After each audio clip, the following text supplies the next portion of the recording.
Welcome to Praxis, a podcast where we explore how to practice and embody the way of Jesus in our everyday lives. Thanks so much for taking the time to listen. Right now, we're in a series on authenticity. While authenticity is enjoying a moment in the cultural spotlight right now, its value is nothing new. It's deeply rooted in the biblical vision of being fully known and fully loved. As human beings created in the image of God, we're wired for relationship. We were made to know and to be known. And yet, so often, we hide, we perform, and we manage impressions by burying our weaknesses. Slowly, we begin living divided and inauthentic lives. The truth is, real relationships are impossible while hiding. Genuine connection requires courage, the willingness to show up vulnerably and authentically. So in this series, we're exploring what authenticity is, what gets in the way of it, and what it takes to pursue it in our relationship with God, with ourselves, and others. And today, we're going to dive deeper into the subject of authenticity by exploring what we call the false self. So let's get into it.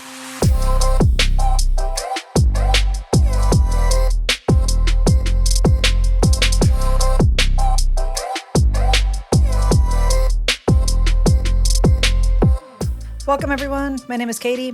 I'm Josiah. And I'm Mac. So as of the time we're recording this episode, we are right on the heels of Memorial Day weekend. Are we on the heels of Memorial Day weekend? That doesn't sound right okay, to me. Yeah, that feels like something you say when something just happened. We are... on the toes? We're on the toes of Memorial Day weekend. On the nose? Toes. Memorial Day weekend is right around the precipice. corner. Yeah, I like that. We're on the precipice of Memorial Day weekend. And one of our... we don't have a lot on our agenda this weekend, but one of the things is going to be planting a garden. So it's something we do every year. And when I say we, I mean my husband, Alex, and my kids. I'm not a gardener, but I do appreciate the fruits of gardening. I will... or vegetables. I will fully engage or vegetables. I will fully engage the harvesting stage. Like I'll go pick stuff, but I don't want to maintain it but I'm not at really all. the maintainer. But yeah, I know a lot of people are starting gardens. Memorial Day weekend is, in my mind, is always kind of like the weekend. Like, hey, that's the time you have to get it in the ground. You know, we planted the seeds maybe a month or so ago, and you got to get in the ground. Are you guys gardeners? Do you have anything you're planting? We are not. But something devastating happened to me yesterday. Oh, no. Oh no. Yeah. About 3 weeks ago, Josie was at Costco and sent me a picture of a couple apple trees. I was like, do you think we should get these? I'm like, sure. So she brings these apple trees home. They're pretty small. What do they call, like a sapling, kind of like, maybe 5 feet tall. And we planted them in our backyard as kind of like along the perimeter of our yard to become a barrier. And I've been watering them. It's been going well. And then yesterday I went outside to let the dog out and it had snapped in half. Oh no. One of them. And in two different spots. And it was really odd because it's like in different directions. So I'm like, okay, did the wind snap this? Why? Like, what happened? Like, the breaks don't make sense. Yeah. You know what I mean? Do you have any enemies? This sounds like we in need your... to start an investigation. Yeah, it does feel that way. I don't have a good PI. Do you know of one? I could probably find you one. Yeah, it'd be good. I'm wondering if I don't want to be overly suspicious of my neighbors, but it makes me wonder which one did this. Have you made your boys angry lately? No. I'm kidding. I'm trying to think of what animals. Like a deer. It could be. I'm pretty sure deer have lost all their antlers by now. But they do, if they're losing their antlers, they might be rubbing them off there. So I don't know, was there like scratch marks or anything like that? It was just kind of a clean snap. Mm-hmm. I mean, it's been windy, I will say, but maybe someone was like running in your backyard and they were leaning up against the tree to like stretch their hamstrings. It's not that kind of tree. It's not. You would never know. Anyway, so that was Maybe you need a Ring doorbell. disappointing. Yeah, and put it on the backyard. Yeah. To answer your question, Katie, we don't have a garden, but we do a lot of flowers. So I should say, a lot for my standards. Probably not for some. But yeah, we just have lots of planters. We don't have a huge yard. With a little more time, I love the idea of having a garden, but not home a ton. So Yeah. It'd be tough. You know what I could get into this year would be microgreens. Do you guys eat microgreens? Give me an example of a microgreen.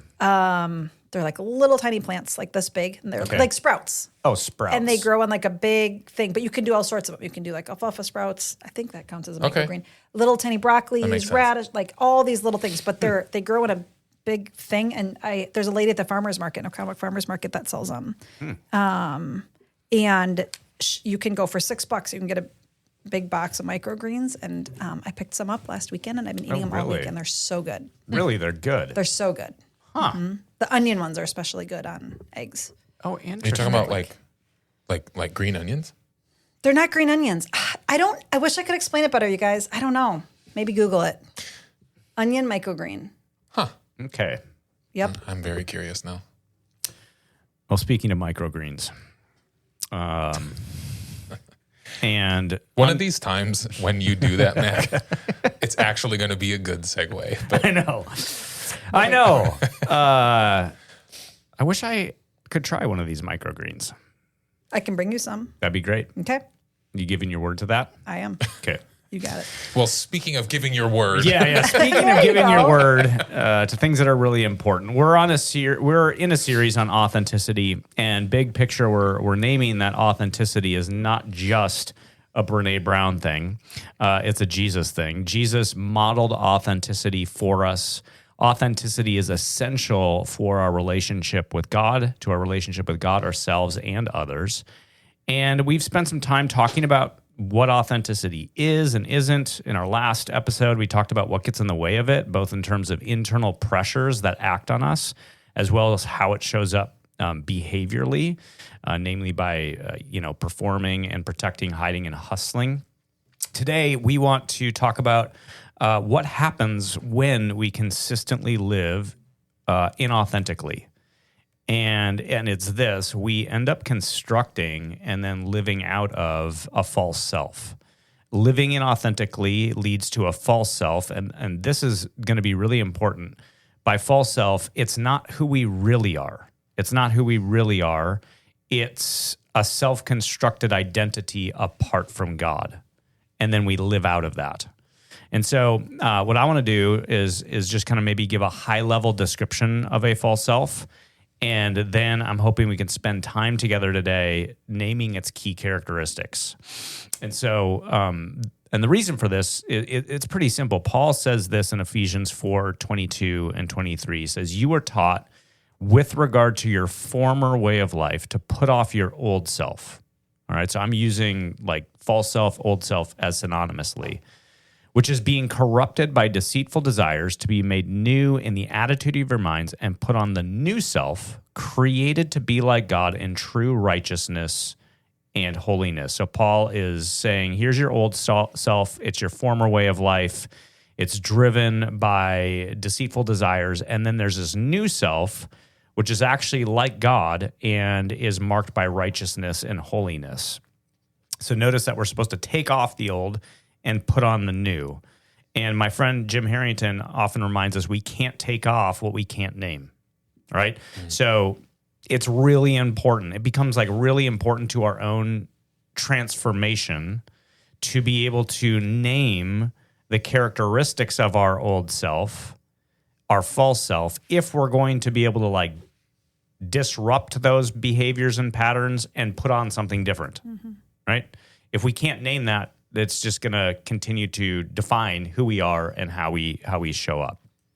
So here's a high-level description, just to kind of whet our appetites. Here's a high-level description of the false self, and I'm borrowing here from Robert Mulholland Jr., who is no longer with us, but he was a professor at Asbury Seminary and just a big influence on me. He was a phenomenal person, but if you were to grab a hold of a single line, he would say our false self is our self-referenced way of being in the world. It's our self-referenced way of being in the world. And then he would fill that out by saying this: the false self is the carefully constructed identity we've developed to survive life apart from trusting God. Okay?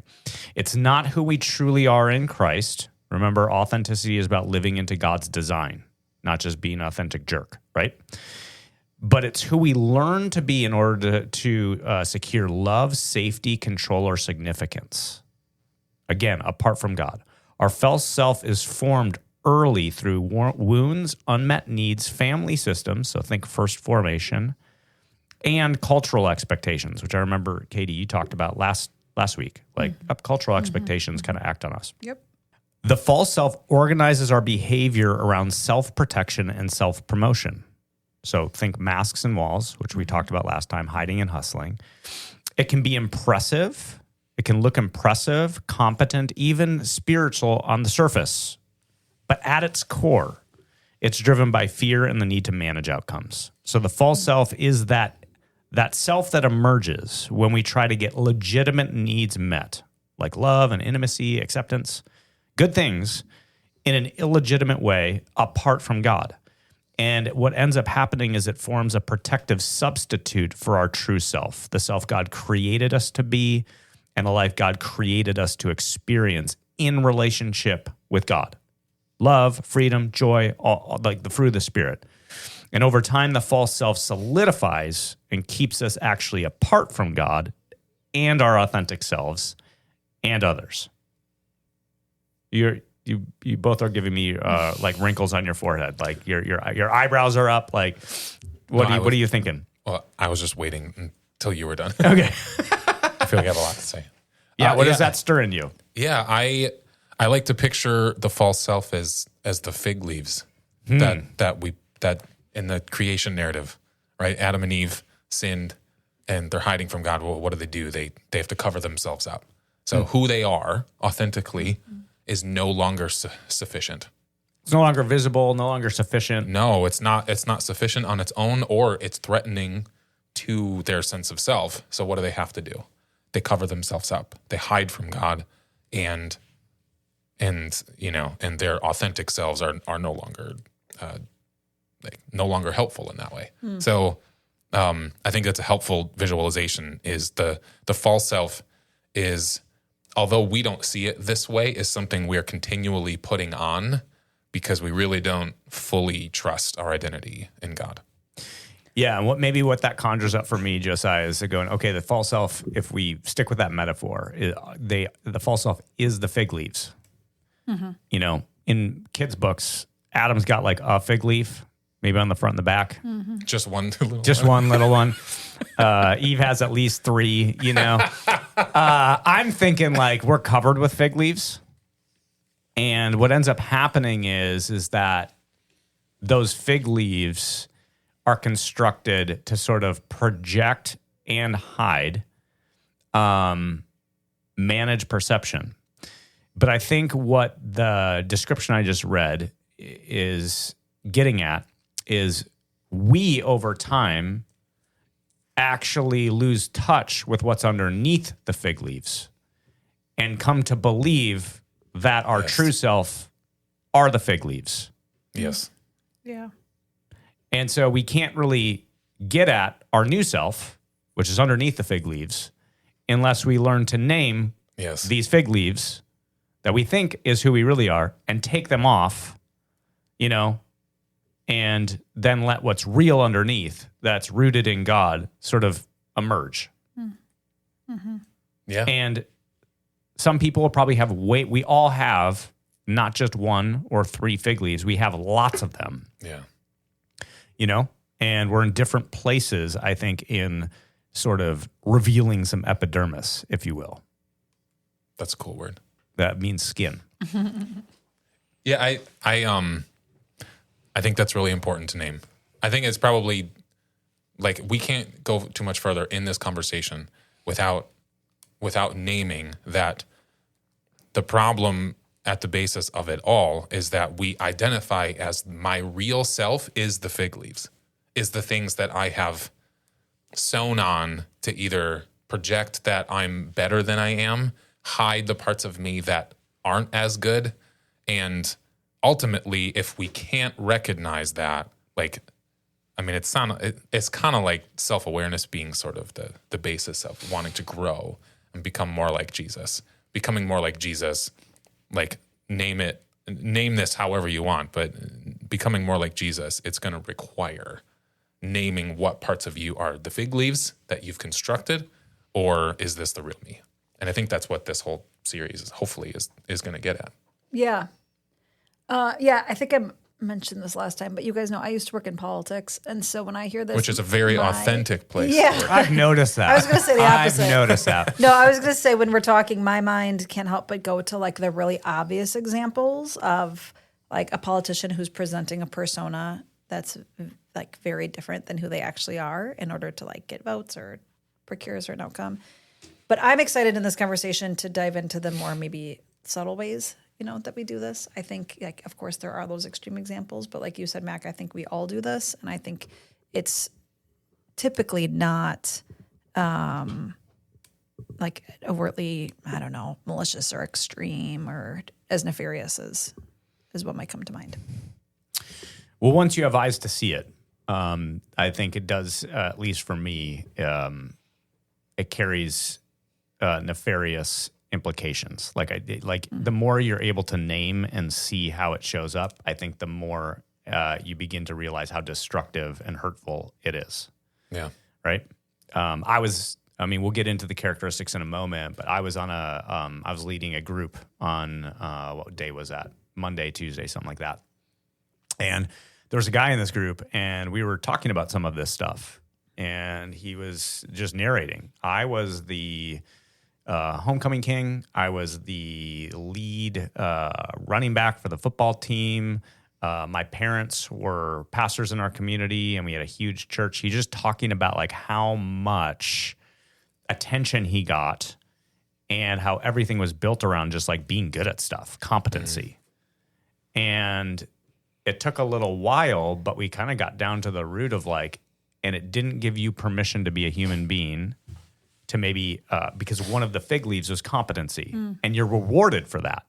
You're rewarded for being good at things, but notice how that leads to hiding all kinds of stuff because you've built your identity by being good at things. That's an example. And so it was just a beautiful moment where the entire staff team around him was able to go, you don't have to be the high school running back anymore, and you don't have to be the homecoming king. You can be a human being that isn't perfect and doesn't always have to perform. Yeah. And now all of a sudden there's space for a more authentic and quite frankly human form to develop and begin to grow. Does that make sense? Yeah. So that was just one example. But in Robert Mulholland Jr.'s book, it's called The Deeper Journey, and I would really recommend it to anybody who is serious about becoming more like Jesus. It's a phenomenal book. But he has 2 chapters, and one of the first ones is called The False Self. And in it, he lists 8 characteristics of the false self. And I was hoping we could he's way smarter than me, so let's just like borrow from him and kind of walk through some of these to give people some imagination for their own false self. That make sense? Yeah, so the first characteristic we can dive into is that it's fearful. So the world feels unsafe. There's threats everywhere. And especially like we talked about, there's threats to our identity. So we live braced, hidden, and guarded, ultimately withholding who we are from people. I think of examples of how this shows up in like relationally. It could be in a group of people not speaking up or speaking your mind, creating distance between you and others because them being too close. Obviously, there's fear of threats. So ultimately, it's like this false self, this fig leaf specifically is fearful and sees the world and people around you as a threat, and it impacts how we show up. Yeah, I mean, the false self is fundamentally a fear management system, right? Where it's detecting threats and then apart from God, relying on oneself, trying to manage or mitigate against those threats. Sticking with the example I just use, like a fig leaf is formed through the crucible of competency. Once I become good at something, that can become a fig leaf that I hide behind. I've noticed this with my middle son, Kieran. He's in the middle of baseball season right now, and hitting a baseball seems hard, right? Yeah. I mean, it's coming pretty quick. You've got to make a split-second decision. There's no way that you're going to get up and every single time you're at bat, knock it out of the park. That just seems to be like an unrealistic expectation. And I've been having conversations with him around just like, you've chosen to do a sport where failure is going to be a recurring thing. Mm-hmm. And there's a psychological component to that. What does it look like when you miss? What is the next pitch? How are you thinking before the next pitch arrives? What do you do when you strike out and you're up to bat again? How did that strikeout impact you psychologically as you step up again, right? And what I'm noticing is that like the default is fear. There's fear underneath it, and every strikeout becomes an identity crisis. If I strike out, that means that I'm not good at baseball. I'm not like, and all of a sudden it just snowballs from there, right? Yeah. And I remember, when I was a youngster, I played hockey and I was a goalie. Same thing. Like when I made a mistake, everybody knew about it because there was a puck in the net. Ruin the whole game. Yeah, yeah. And what does it look like if you make a mistake? The next moment, what do you do? You've got to find that space where like you're now present to the next thing. So some of it is just like, I'm just describing basic like psychology and cognitive behavioral therapy, but there's a deeper part of it where apart from God, we see every threat and failure as sort of like a threat to who we are. Yeah. And so then notice that fear, we have to work really hard to like insulate ourselves. And if we're not doing well, if we're not performing, if we're not hitting home runs, well, then we feel awful about ourselves. But if we do start hitting home runs, well, now all of a sudden the temptation is to go, look at me. Yes. And I build an identity around that, but it's still a freaking fig leaf. Yeah. No, that's so true. Sometimes like being good at something is almost more damaging than being bad at something. Yes. It's like, it's tempting to want to just adopt an identity around the thing that I'm good at. Like you talked about baseball, such an interesting example that my coach would say, like, he's like, even in professional baseball, he said the superstars, the Hall of Famers, fail 70% of their at-bats. Crazy. The superstar status is like, my batting average is over 300, which is, if you don't play baseball, just means that it's 30%. You got a hit. If you're good at it. If you're really good, you will get a hit 30% of the time you are up to bat. If you're really good. Here's what's turning in my mind with this first one we've named, which is like fearful, and now we're talking about like building an identity around competency, is how so much, this is in the cultural waters we're swimming in, and I think it's malformative. Right now, parents are pressuring their kids to find their sport that they need to start at about 18 months. Travel That's league. a little late, man. Yeah. 18 months.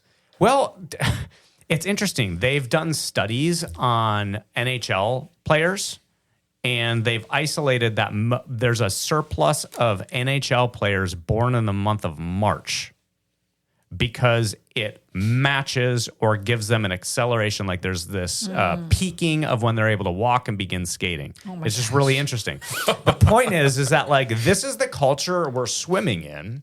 Is like you want your kid to find like what they're really good at, and then we hustle around the country, bringing them to competitions and sporting events so that they can grow their career as, I don't know, a ballerina or whatever. and then what ends up happening is they experience a crisis of identity when they don't go professional. Why? Because we basically turned their entire upbringing into wear a fig leaf. And I just think like we need to do some deeper work as parents to go, yes, this is fun. Yes, I want you to be good at it. Yes, stretch yourself. Like there's so much good about sports and teamwork and, and don't be handing them a fig leaf. Don't make it a fig leaf. Right? Yeah. Yeah. And as parents, I think that's a way that you can help them to not make it. Cause like parents are the ones who make that a fig leaf. I mean, I'm not saying kids don't. They can contribute to it. Of course, I just think that parents have a lot of say in how their kids interact with sports. They're taking cues from you. They're understanding how important this is. And I think that it's just helpful to understand. I have a daughter getting into volleyball now, and I feel the pressure. And I find it helpful just to okay, I'm a sarcastic person, but sometimes I have this muscle where I'll say something sarcastic to name the bad news someone is believing just to show how ridiculous it is. So with my oldest son, he played basketball. Well, what happens when you're at the free throw line and all the eyes are on you, and you miss?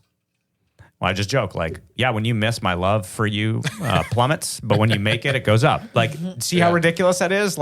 My love for you isn't hanging on making this shot. Mm-hmm. It's steady and constant. So you don't have to be fearful about that. Yeah. Right? Yeah, it's interesting to just think about how much of our behavior starts, kind of flows from the question, what am I afraid of losing? We're all afraid of losing something. Is it, a fear of being misunderstood? Is it a fear of disappointing people? Is it a fear of being irrelevant? A fear of not being enough? Fear, hearing you guys talk, it strikes me that fear is kind of the engine that is underneath everything else that we're going to talk about today. Yeah. Yeah, maybe a second characteristic I would name, and this seems very related to fear, would be protectiveness. There's kind of a protectiveness that bubbles up. If I'm afraid of losing something or afraid of my fig leaf being taken away, what am I going to do? I'm going to protect it, right? Mm-hmm. I'm going to grasp it as hard as I can. So we construct an identity. Again, I'm the competent one. I'm the responsible one. I'm the fun one. And then we become defensive when anything threatens that identity, when anything threatens to take that fig leaf away. I think this can look like maybe being defensive if we're criticized. It can look like hiding our weaknesses, avoiding situations where failure might be exposed, justifying our behavior, et cetera, et cetera. I think, the reason the false F is protective is because once we've built an identity, well, of course, we're going to guard it at all costs. This is who I am, and I'm scared of losing that because then what am I? This is what brought me into therapy. What you're naming, being protective. And I guess I would explain it this way. It seems to me that part of this is built into our nervous systems to be protective. I think our brains are wired to detect threats as a survival mechanism, which is a good thing, right? Yep. What was happening to me, and this is, in my mid-20s, is I would get to the end of the day and my brain would have noted all the threats or things that, were negative or could be going wrong in the wrong direction. And my mind would gravitate towards those things. Maybe a relational interaction that went sideways, a project that isn't going to get done on time, whatever the negative thing was for that day, my brain would naturally focus on that, sort of ignore all the positive things, and then begin obsessing and ruminating on, how do I fix this? How do I prevent this thing that I think is bad from spiraling and getting worse? How do I make sure that thing doesn't become a bad thing? You get what I'm saying? And my mind, I could tell, was sort of in overdrive. Yeah. And underneath it, I think you guys mentioned it last week, that book, The Cost of Control. It was sort of underneath that was all trying to control all these things that felt threatening, and it was exhausting. It was exhausting, and it became unmanageable, especially when it involved relational dynamics, because you can't control other people, right? And man, that was 14 or 15 years ago, but that was one of the first things I had to attend to was the reason why your brain's in overdrive is because, yes, your brain is wired to detect those threats. But between just feeding those threats, how do we create space to relate to those threats or those things you're noticing differently? That makes sense? Yeah. Kind of. Am I the only one who's ever done that? Or, Well, I know we're going to get into it later in the episode some, but what comes to mind with protectiveness is if you picture two different people, picture someone who's an addict and when they're addicted to something, how much effort gets put into protecting it. And from the outside, we can look at someone who struggles with alcoholism or drugs or any other type of addiction, and we can see the destructive nature of it. It's like, oh, this is ruining your life. I think some of the problem that we can experience is that most of our fig leaves in this way are not only socially acceptable, but they're actually how you get ahead in our society. And so I think it's helpful to picture an addict, like the protectiveness they do from. I mean, think about someone who's they start to isolate from their family. You try to talk to them about it, and they get defensive, right? You have all this protectiveness going around of like protecting this addiction, this part of me. If we're going to live in the way of Jesus, he's inviting us to live into our authentic way of living. And anything else is destructive, even if we don't see it that way. Yeah, the image that comes to mind to me is like my precious. Was it Gollum? Yeah. Gollum? Yeah. Star Wars. Star Wars. I'm sorry, who no. is it? Adam, you're my going to have to cut goodness. that. Lord of the Rings. Yeah. Lord of the Rings. I don't know either. I knew it was one of the two. Gosh. But that's like the image that comes to mind for me. Yeah. Is like fearful of losing something. And so it's like, my precious. Obviously, you're not going to want to lose it because it's precious to you. So what do you have to do then to protect? You protect it. Yeah. And that leads to the third characteristic that Mahan names, which is possessiveness. So when you're protective of something, you become more possessive of it. And I know, like, in some cases, it's just actual possessions. People build their false self around having a lot of stuff, nice cars, nice home, whatever. We're living in Lake Country. We can see it. But kind of going back to this illustration of building our identity around something we're good at, well, what happens when you become good at something? You need to hustle and maintain being the best.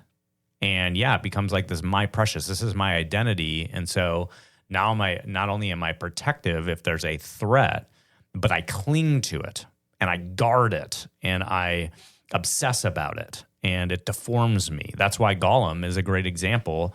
He sort of turned in on himself, right? He's kind of hunched over. He looks crazy. Like the whole point of Gollum's character is to highlight how malformative this possessiveness is for him. And what about the freedom?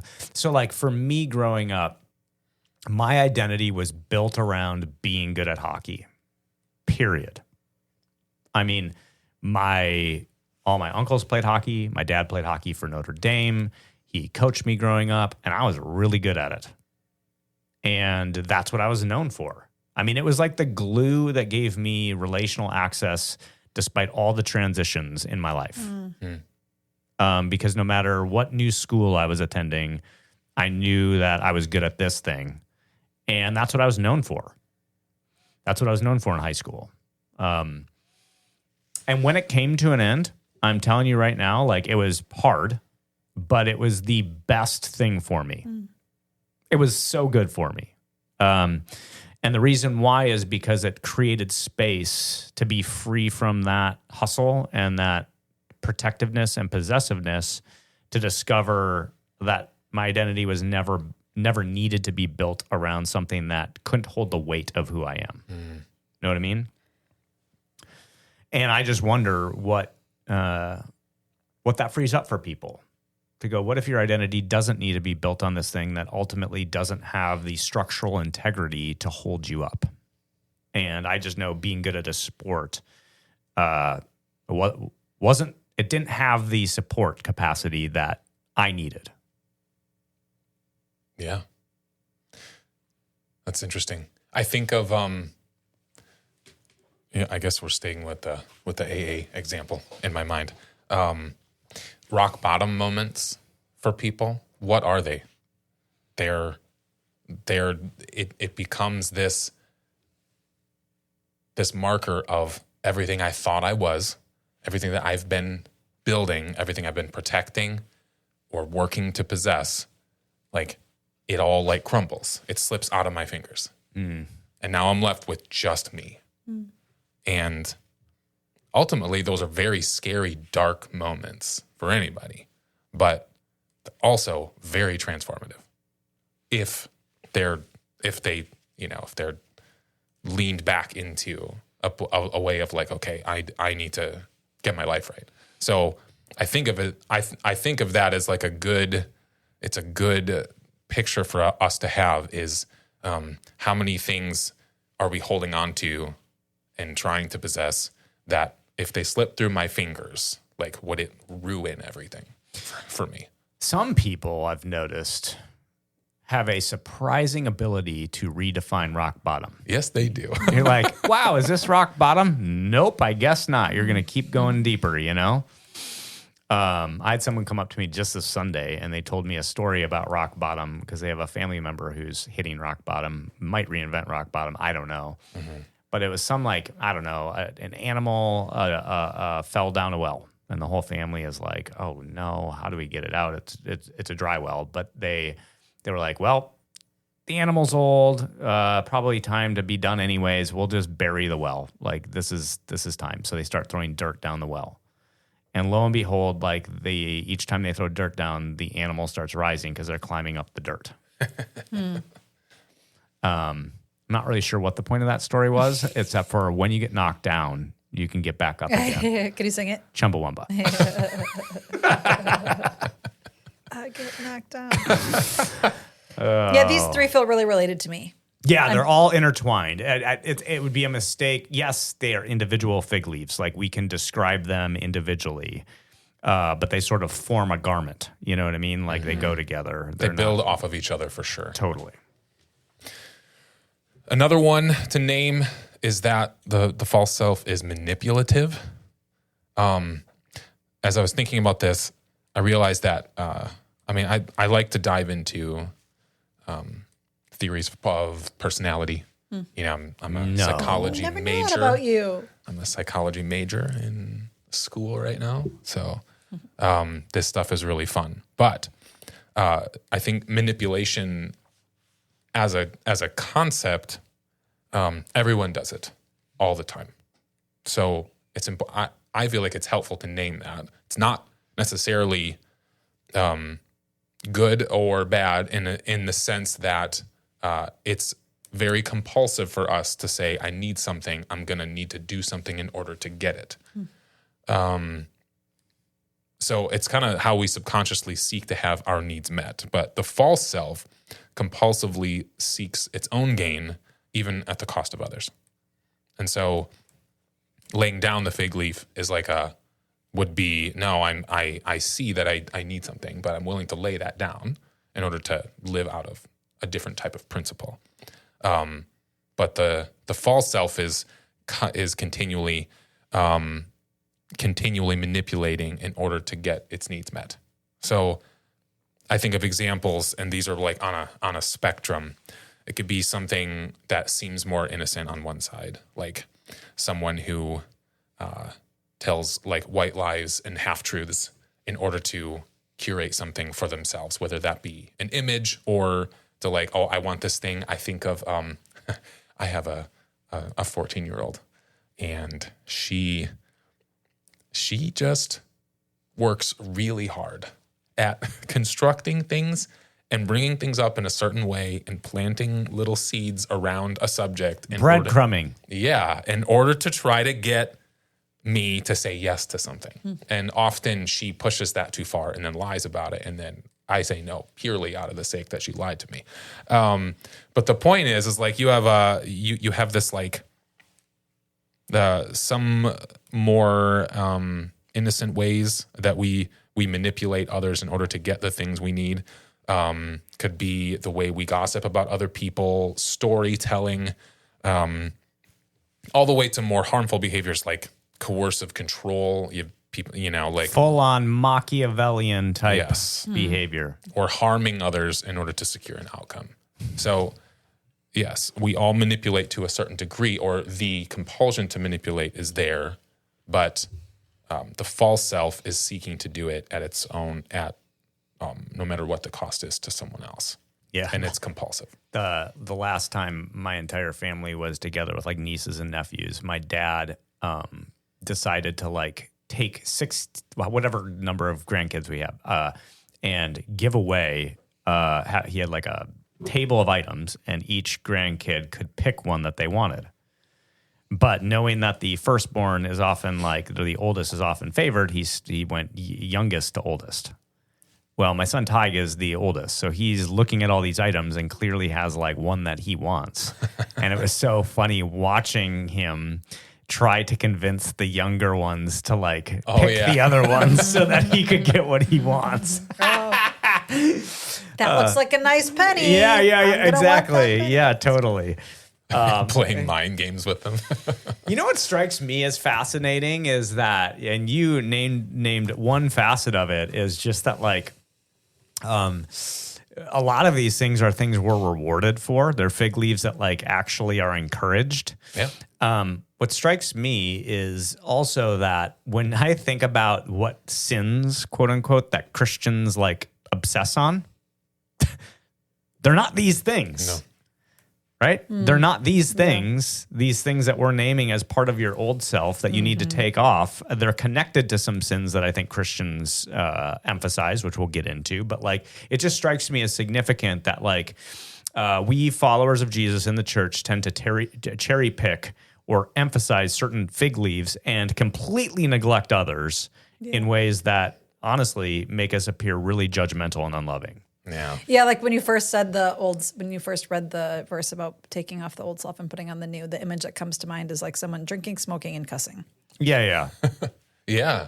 Basically, I imagine someone in college at a party listening to Chumbawamba. Hey, now. How many callbacks can we get to that? Maybe Creed. Yeah, Creed. Oh, gosh. No, I think that's a really good point, Mac, because I remember growing up in a church. My dad was a pastor. The old self, your false self, as Jesus references it, like the flesh, that all of that reference had to do with behaviors that were sinful. Mm-hmm. And I think, yes, although that isn't like untrue, it doesn't really get at what we're talking about, what it looks like to surrender our false self in order to live into our true self and our identity in Christ. Because if we focus only on the behavior itself that is damaging, we actually miss out on the parts of us that actually allow us to grow. So if we're going back to theories of personality here, in Enneagram language, there are it'll talk like levels of health or levels of integration and disintegration. Mm-hmm. And all of us, no matter how you're wired, when you get to the lowest level of integration, you're actually the least like your actual self. And that's when behaviors become damaging and self-destructive or harmful to others. But if you're going to go on a journey of like, hey, how do I submit who I am to Jesus in the way of Jesus and to become a more authentic self, it involves finding those moments where we go from really healthy areas or ways of living to start degrading or as it would say, disintegrating. So we can wait until we get to those destructive, right? Drinking, smoking, cussing. Dancing. Yeah. Listening to bad music. Chumbawamba. No, but for real. Alanis Morissette, Jagged Little Pill. That was my first concert now. No, but that's a callback to one of our first episodes. Yes. So Yeah. Max talking about. But yeah, so I'm naming that we can focus on those harsh realities of sinful behaviors or the ones that maybe Christians sort of like historically focus on. But for us in our daily lives, like there are little red flag or caution sign moments where we're moving from being an authentic self that's rooted in our identity in Jesus, and we start moving towards disintegrating into a less authentic self. Yes. And it doesn't help just to say, stop that. So there's a lot I think we need to unpack, but we probably don't have time to do in this episode around like how we relate to the false self and the sin tied up in the false self, because I just see church communities having a very limited imagination for noticing and then attending to it in ways that are helpful or constructive. Yeah. Another characteristic would be destructive. I think, in some ways the ones that we've just talked about tend to be more inward focused, and this one maybe more kind of outward focus. The idea being that when protecting ourselves out of fear becomes our primary aim, then the people around us, I think, can become almost like obstacles that get in the way of that, or they can become like tools that we're using to accomplish that aim, and that ends up doing a lot of damage. And I think it does damage on maybe 2 or 3 levels. I think it does damage to our relationship with God. I think it does damage to our relationship with ourselves, and it does damage to our relationship with others and our community. When we become hyper-focused on kind of self-preservation and making sure that these fig leaves don't get disturbed, there's going to be a cost to that. And I think we could probably all point to our own experiences. Like, name it. Okay, you were just talking about manipulation. Think back at a time when you felt manipulated by someone else. Like, it didn't feel good, right? That probably damaged or caused some destruction to your relationship with that person. Yeah, there's a Jewish scholar named Martin Buber who he wrote in the early 1900s. I can't remember what date he published this book, but it was called I, Thou. And in it, he sort of is naming the relational posture and way of connecting that's different between I, thou, and I, it. So when we it another person, we sort of objectify them. We're using them for our purposes. And what God wants with us is not an I-it relationship where he's either using us or we're trying to use him, but an I-thou relationship where we know God and God knows us, right? And part of the reason why that work is so seminal is because most of our interactions tend to be I-it interactions rather than I-thou relationships. And if you look at Jesus, the life of Jesus, my goodness, part of the reason why, for me, he's who I want to live like is because he fundamentally connected and operated through an I-thou posture with every single person he encountered. Maybe this is bad news, but I would say that most people that interact with me, I feel like an object that they're using for their purpose in some way. Most of my pastoral interactions are that way. It's like, it's interesting. If you are a leader and you imagine taking that title or position away, who would still want to connect with you?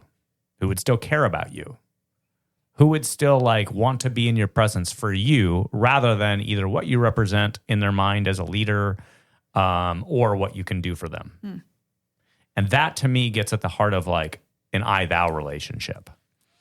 And to the degree we're operating out of a false self where our fundamental orientation towards other people is an I-it, and we're sort of using them to further our purposes or what we care about, well, to that degree, we're not only malforming ourselves, but we're operating in a destructive way towards others.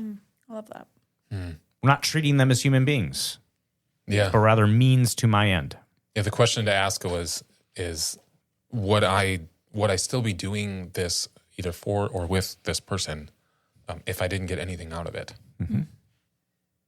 Or genuine affection. I mean, it's even worth asking, when it comes to your relationship with God, maybe praying or spending time with God, how much of it is based on something other than just affection for God? Getting an answer, getting guidance, having an experience. All of those are seconded. Those aren't God. There are things other than God that we cling to or desire other than just God. Yeah. Yeah. I'd be the first one to admit, if I'm being vulnerable, is that my relationship with God often waxes and wanes with how much I need him. And when I feel like I don't need him as much, I tend to fall away from regular practices of meeting with him. And it's a big one for me because I actually somewhat recently realized that I can see how it happens now. It's not necessarily life's going good. In fact, it's not necessarily tied to how life is going. It's how reliant I've become on other things to keep me stable, as opposed to the more core identity things and relating to God simply because we're enjoying each other's company. Yes. And I can see how I do that with other people as well. Yeah, I don't think that's unique to you. I think that's just part of the I, it, I, thou dynamic that Martin Buber was inviting us to become aware of and maybe orient to differently. And again, we do that with other people. I'm trying to name as a pastor. I see the same thing. There's people that like come to me when they're in crisis. Then, of course, I don't hear from them. All of a sudden, they reach out again. It's like, oh, what? Here it comes, you know? Mm-hmm. And there's part of that that's my job. I get that. And there's part of it that's like, I would really like more I-thou relationships, you know? Yeah. Yeah, it's hard. I think you're right. It's difficult to expect that every interaction you're going to have with someone is an I-thou interaction. Or I should say an I-thou relationship. In more psychology stuff, but psychological egoism is just the concept that it's more like philosophical stuff, but the idea that like nobody does anything without expecting some sort of like gain from it, and that like there's no such thing as like a completely selfless act because you're getting something out of it anyway. So I think it's okay to name that like there's probably a spectrum of how selfless or how thou these interactions with people are going to be, but it's also I just think it's important to name that so that you can identify. Yep. Another characteristic of the false self is self-promoting. So what's really interesting is that we end up outsourcing our identity to the validation of other people. So for instance, if our identity becomes performance-based, we're really good at this thing, well, then I need other people to validate how good I am at that thing in order to feel significant. What's super interesting to me, and it builds on the observation you had, Josiah, that many of these fig leaves are actually encouraged in our culture. This seems to be a major one with the rise of social media and Instagram and Facebook and so on, is that like self-promotion is considered normal. Yeah. And so much of our identity we're encouraged to put into promoting ourselves in ways that actually don't represent the real us. It's I've heard someone say fake book rather than Facebook, right? So we're encouraged to like put ourselves out there, and then we like determine our significance based on how many people like or comment based on the false self we put out there. And of course, we feel validated and significant if it goes viral, and then we feel insignificant if nobody comments or likes it. But this isn't new with social media. This has always been the case, that we sort of rely on the validation or applause or approval of other people in order to feel like we matter. Yeah. I remember when the selfie first started being a thing. I don't know if you guys remember this. Like when, I don't know, I don't, maybe it was when smartphones came out. I don't know what it was. Flip phones, they had the little camera. Yes, and I remember seeing like the younger kids taking selfies and being like, oh, that is like so... just the same shameless self-promotion. But now it's just really normal. Now it's just like, yeah, take a picture of myself. Like, why wouldn't I? But you're right, Beck. I think it's always been there. It's always been a thing. But man, social media is just created this atmosphere in which we're constantly curating ourselves and putting forward this image that is self-promoting. Yeah, it makes me think about my own life and my own example. I obviously worked in the law for about a decade before coming here. And when I started feeling the call and the desire to change careers, I think I had a lot of this work to work through, like to go through, like I had built an identity around competency. Mike, you talked a lot about competency. And obviously I think God gave me certain gifts, and I was presented with really cool opportunities to use those gifts in ways that I really enjoyed in my career. Let's just be clear. When you shifted from your career as a lawyer to working here at Crosspoint, that was quite the demotion. You could say that, I suppose. I did get some confused looks when I told people, like, yeah, I'm going to work at a church. I was like, what? Huh? What? Yeah, and so I wouldn't have said that I was a self-promoting person. I think in politics, it's like, well, not like those people. Like there are plenty of people who are very self-promoting, and I never felt like I needed my career to like feel good about myself. But man, when it really came time to leave it, there was certainly some of this work that I had to do. There's just when you're in normal conversation with someone, one of the typical questions that comes up is like, oh, what's your name? What do you do? Mm-hmm. Yeah. And it's one thing to say like, oh yeah, I'm the chief legal counsel to the governor, than to say like, I work at a church. I don't know. And that just started to like reveal some things in me. I had to start really seeing the ways that I had maybe built my identity on competence and success and influence in certain spheres, and had to take that off. Yeah.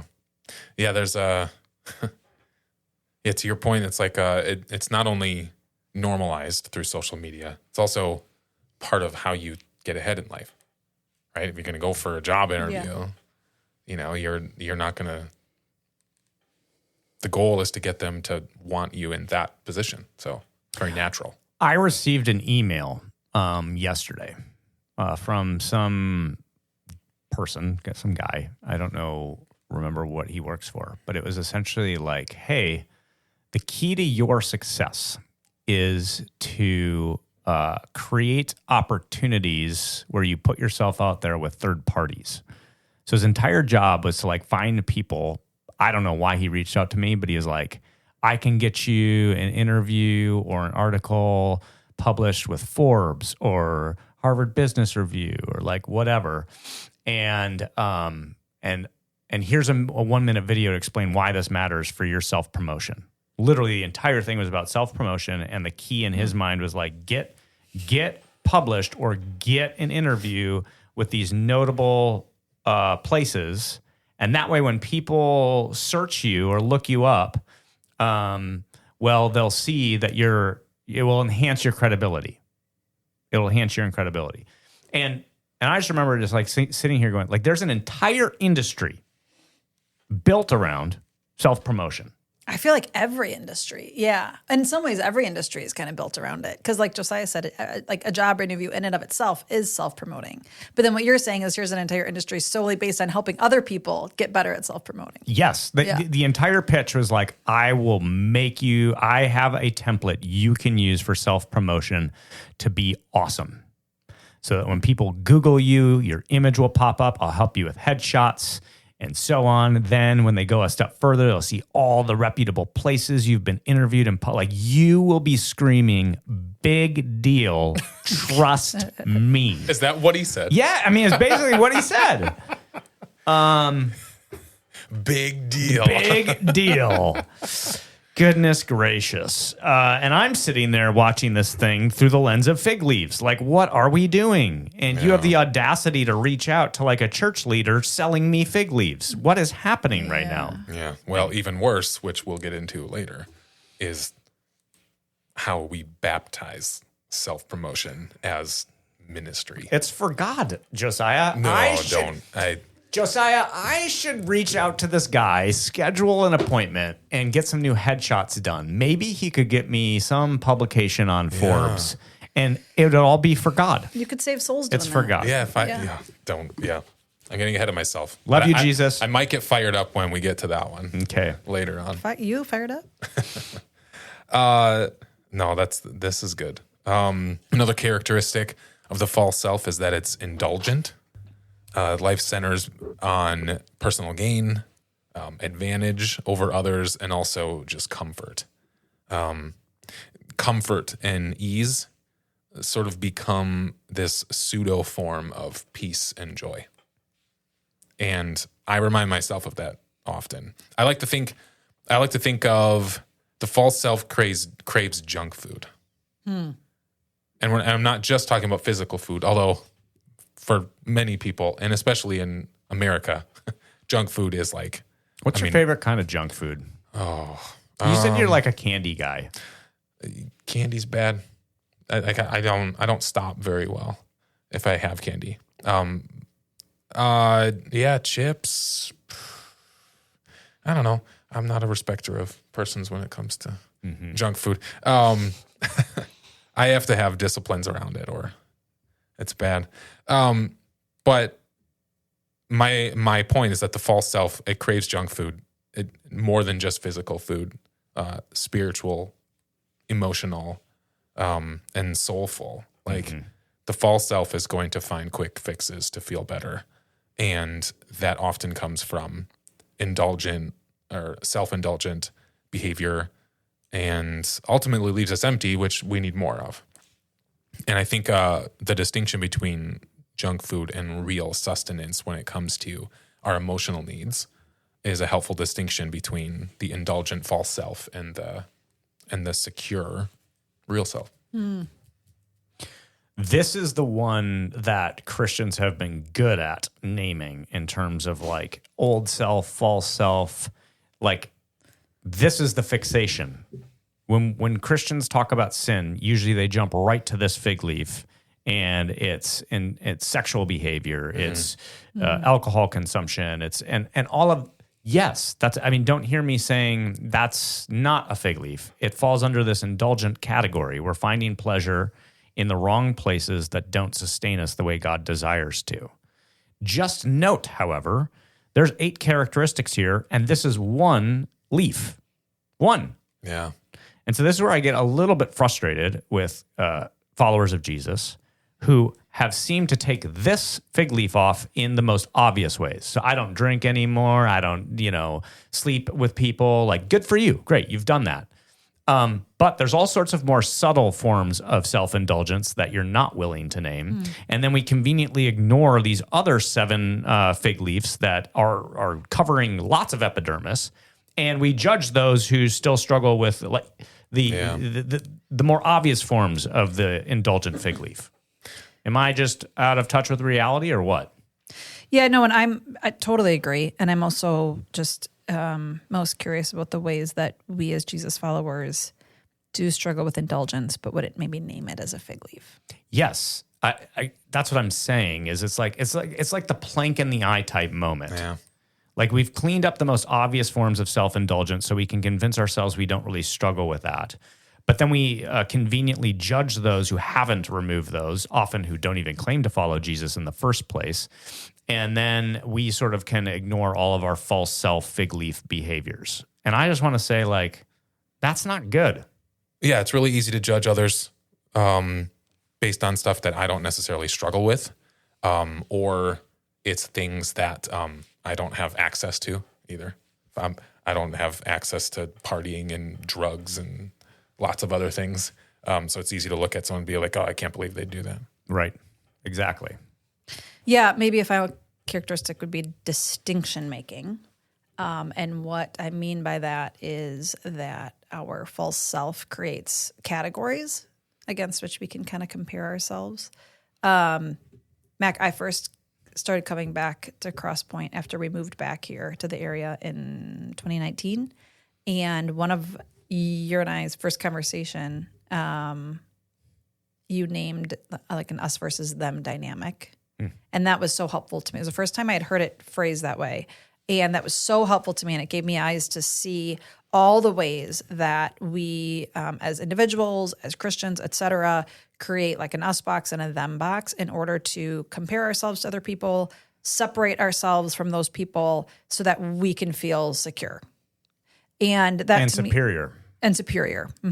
Superior, safe, self-promote. I mean, go through all the characteristics we just named. I think the way that we increase our feelings of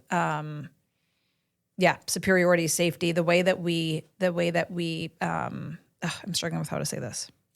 Well, I've used this quote before from Greg Boyd. He says that judgment is sort of subtracting worth from others to add it to ourselves through distinction making, whereas love, the kind of love that Jesus calls us to, is actually ascribing worth to others at cost to ourselves. Yeah.